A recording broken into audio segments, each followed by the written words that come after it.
안녕하세요. 2025년 4월 28일 월요일입니다.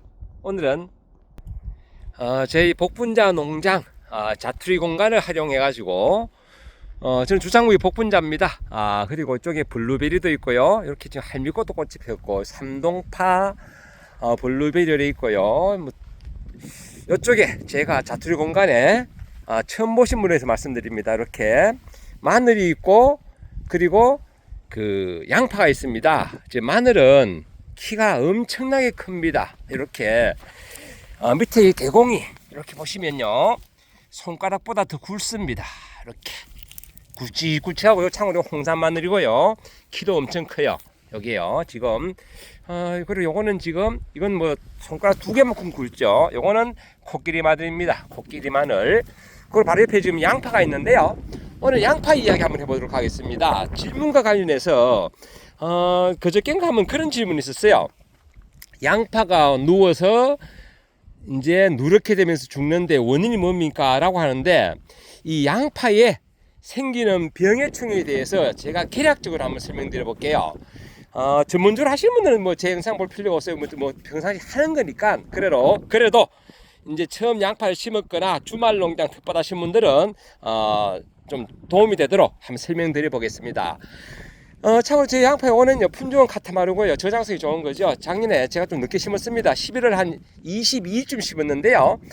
그러다 보니까 다른 사람들보다 제가 심기를 한 달 정도 늦게 심었습니다. 한 달 정도. 보통 양파의 그 심는 적기는 10월 말 11월 초입니다. 너무 빨리 예를 들어서 10월 초에 심으면요 월동 전에 양파 모종이 벌써 생육을 굵게 하기 때문에 그러면 그 다음에 추대 장다리가 올라올 수 있는 원인이 된다고 제가 말씀을 드렸습니다. 자, 오늘은 그냥 병해충에 대해서 한번 설명드려 볼게요. 저는 지금 바람이 엄청나게 붑니다. 지금 여기도 바람이 부는데요. 아마 좌우 이렇게 하우스가 있어서 이렇게 타고 들어오는 바람까지 같이 들어와서 그런지 이쪽에 이제 바람이 대단히 셉니다. 그래서 벌써부터 이 양파가 위에 보시면 잎들이요 하나도 똑바로 된 게 없습니다. 다 이렇게 꺾여 가지고 있고 제대로 이렇게 반듯하게 서 있는 이런 게 몇 개가 없어요. 다 벌써 이렇게 누워 있습니다. 뭐 꺾여 있든지 이렇게 뭐 좀 상태가 안 좋아요. 그래도 양파는 다른 것과 달리 이렇게 꺾이고 나중에 누워 있어도 양파는 뿌리가 굵습니다. 양파는 이렇게 이제 잎이 이렇게 성장을 하고 난 다음에 광합성 작용을 하고 여기서 생성되는 탄수화물이 결국 뿌리로 내려가서 이제 밑에 구가 굵어지거든요. 굵어지는데 이렇게 좀 꺾여도 사실 크게 걱정은 안 하셔도 됩니다. 뭐 바람이 부니까 방법이 없어요.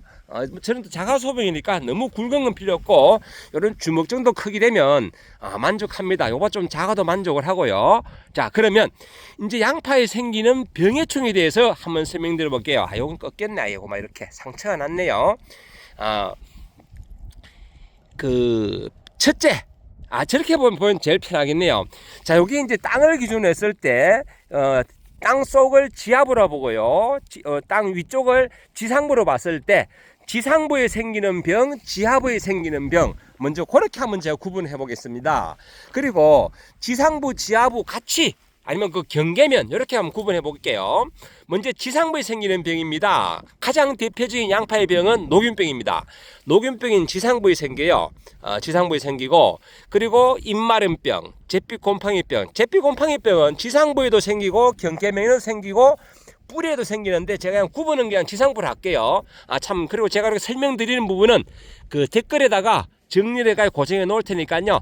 참고 바랍니다. 특히 그 관련되는 농약은 제가 이래 언급하지만은 제가 막 이래 언급해 보면요 꼭 무슨 외국말 하는 것 같아가지고 한번 이래 읽어보는 것과 듣는 것은 좀 차이가 납니다. 그래서 제가 댓글에다가 설명을 해 놓을 테니까 그렇게 좀 참고 바랍니다.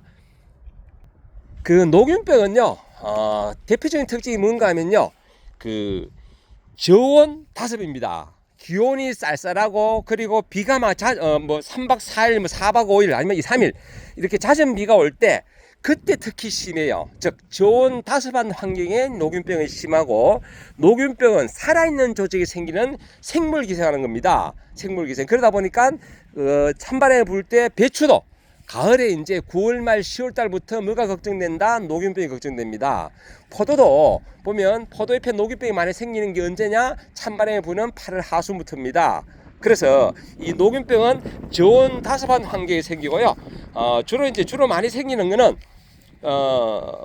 보통 녹균병은 이제 그 모종을 하고 1차에 생기는 거는 월동전 12월 달에 생기는 게 그게 그 2월 3월에 이제 감염되면서 생기는, 특히 요즘은 봄에도 비가 옵니다. 특히 2월 달에 해동하면서 비가 많이 오는 해가 있어요. 금년도는 2월 3월에 비가 많이 안 왔어요. 그러면 녹균병 발생이 당연히 적겠죠. 하지만 지난해처럼 지지난해 많이 왔죠. 2월 3월에 비가 많이 온다 그러면 녹균병은 분명히 많이 옵니다. 그리고 4월 5월에 집중적으로 뭐 3, 4일간 비가 온다 그러면 녹균병은 무조건 온다 보시면 됩니다. 그래서 예방적 위주로 방제를 주셔야 되고요. 특히 뭐 제가 지난번에 한번 설명드렸는데 주로 주요 약은요, 녹균병 약은 등록된 약이 대단히 많습니다.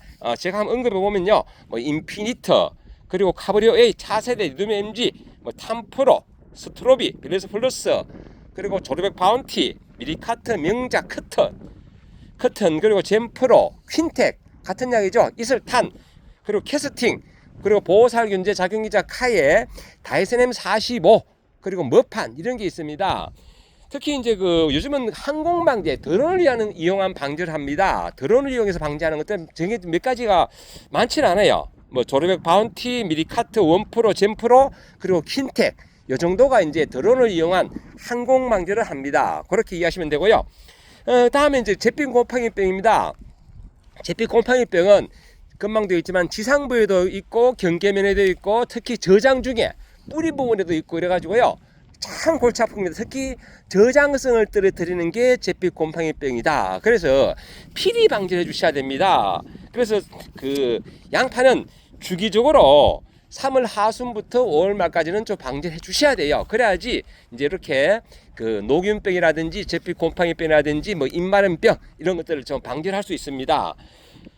특히 이제 그 4월 이후에 비가 많이 온다 이러면 이제 그게 그때부터 걸린 것들은 저장성하고도 한 게 있으니까 좀 주의를 기울이셔야 됩니다. 대표적인 약은요, 뭐 차세대, 그리고 그 후론사이드, 스트로비, 차단, 균마기, 골드 이런 게 있고요. 특히 수확기 즈음해 가지고 예를 들어서 4월 달에는 보통 이제 그 논에 그 양파를 재배하는 경우는 이런 흙골에다가 물을 댑니다. 그래가지고 물을 주고 그러는데요. 이제 수확기 즈음해 가지고 흙골에 물이 고일 정도로 비가 많이 온다, 배수가 불량하다 그러면 잿빛 곰팡이병은 뿌리 주변에 생겨가지고요, 이게 저장성을 떨어뜨리니까 좀 주의를 기울이셔야 됩니다. 그래서 수확기 때 담수가 되지 않도록 철저하게 배수를 해줘야 된다. 이런 말씀을 드려봅니다. 그리고 뭐 다비재배, 특히 질소질을 많이 주고 남부지방 같은 경우는 3월 말까지 이제 그걸 마무리 하셔야 되고, 저대 같은 중부 같은 경우는 4월 중순까지는 이제 그 추비를 마무리해 주셔야 되는데, 너무 늦은 질소질 재배 웃거름도 이게 잿빛 곰팡이병에 취약할 수 있으니까요, 좀 주의를 기울이셔야 된다. 이런 말씀도 곁들여 볼게요. 시간이 많이 가는데 그래도 한번 끝까지 한번 해볼게요. 좀 길게 갑니다, 오늘 영상. 그리고 생기는 게 입마름병이 있습니다. 입마름병은 잘 알다시피 뭐 이런 마늘도 입마름병이 있고요. 입마름병은 그 불안정균류죠. 아니다, 잿빛 곰팡이병이 불안정균류지. 입마름병은 그 진균입니다. 곰팡이입니다. 요거는 뭐 주요 원인은 한 4가지쯤 돼요. 4가지쯤. 뭐 질소질을 과배해가지고 조직이 연약해졌다든지, 뭐 봄철에 고온 다습. 녹균병은 저온 다습인데요, 입마름병은 고온 다습입니다. 그러다 보니까 5월달 방제, 특히 5월달에 많이 생깁니다. 온도가 올라가는 5월달, 특히 마늘 같은 경우 5월달에 이렇게 입마름병이 많이 오고, 양파도 마찬가지입니다. 고온 다습한 환경에서 입마름병이 온다. 그렇게 이해하시면 되고요. 그리고 비온 후에 배수가 불량해가지고 뿌리가 약해졌다 그러면 칼리나 칼슘의 흡수가 좀 저해되거든요. 뭐 그런 경우, 그리고 뿌리 활력이 떨어지는 경우에 양분 흡수가 안 되기 때문에, 양sun 흡수가 안 되기 때문에 그때도 입마름병이 원인이 될 수 있습니다. 그렇게 이해하셔야 되고요. 그리고 잎에 생기는 게 뭐 검은 무늬병, 요건 선두주자, 그리고 녹병은 살림꾼, 요런 게 등록된 약재입니다.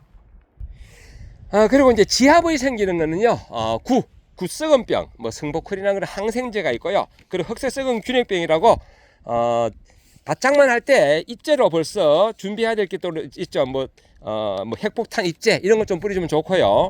이제 그 위에 살포해가지고 관주하거나 살포하는 거는 뭐 몬카트라든지 카디스, 벨리스 플러스 그리고 사파이어, 뭐 살림꾼, 스포로곤 그리고 삼진왕 뭐 이런 것들이 있습니다. 그렇게 흑색성 균핵병 지하부에 발생합니다. 그리고 지하부와 지상부 경계면에 발생하는 게 뭐냐? 잔록병.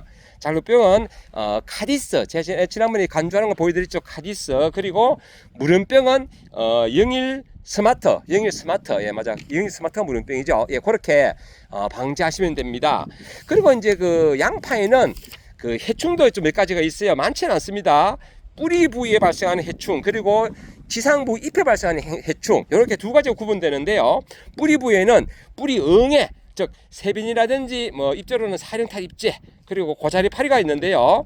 살포하는 거는 오늘도 질문이 있었는데요. 뭐 더원은 관주도 하고 살포도 하는데 관주할 경우에는 수확 70일 전에 하셔야 됩니다. 잔류 때문에. 그리고 포수, 말루포, 파단, 더원, 세빈 이런 게 고자리 파리 등록되어 있고요.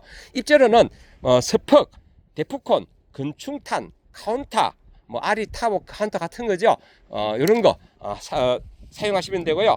그리고 지상부 잎에는요, 그 파굴파리로 지난번 제가 살포할 때 보여드렸죠. 말루포, 그리고 그 비카드, 관주도 가능하다고 말씀드렸습니다. 비카드는 관주를 하셔도 그 고자리 파리 효과가 있다고 제가 말씀드렸는데, 잎벌레에 등록은 되어 있습니다. 비카드 이런 약들이 등록되어 있어요. 그래서 오늘 주로 생기는 병에 대해서 다시 한번 언급해보면요, 지상부에 생기는 그런 그 병, 지하부에 생기는 병, 경계면에 생기는 병, 이렇게 분류를 했고, 분류에 따라서 사용되는 그런 농약을 제가 몇 가지 언급했습니다. 이렇게 농약명들은 뭐 카디스, 만데스, 뭐 카보리오에이, 스트로비 이런 약들 막 이렇게 말하면요, 꼭 다들 외국말 같아가지고 잘 이해를 못하니까요, 댓글에다가 고정해 놓을 테니까요, 그래 궁금하신 분 보시면 되고요. 예. 오늘 이렇게 제가 양파에 대해서 한번 말씀드려봤습니다. 궁금하신 분들 부분은 댓글로 질문 바랍니다. 예, 늘 멋진 날 되시고 행복한 날 되시기 바랍니다. 감사합니다.